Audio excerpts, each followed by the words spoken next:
Axlatxonadan bir nechta mashina. Bu yerda esa konteyner. Shuncha narsa qayerdan topdi? Bu jinnalik. Bu pulemyotlarga e'tibor bermanglar, yo'q deb o'ylanglar. Ha, men ular nima qilayotganini ham bilmayman. 5 soat o'tdi. Hozir esa konteyner 10 ming o'qqa qarshi birinchi qatlam bo'ladi. Mayli, menimcha yetadi.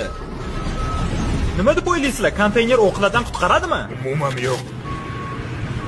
Demak, unda ishlar chatoq. Uni vaziyati Yo'q, achinarli. xudo. Deyarli 6 soat o'tdi. Ishlardan rozimisan? Juda ham. Rostdanmi? Shu narsani qo'yishdan oldin yo'q edi, hozir esa ishonchim komil. Ulardan bu narsa o'qlarni to'xtatadimi deb so'radim. Ular yo'q dedi. Shu narsani bilib Blake bor kuchi bilan ishlashga to'g'ri keldi. U nafaqat kechasi ishladi.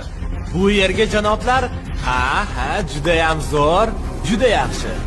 Balkim ertangi kuni ham himoyani kuchaytirdi.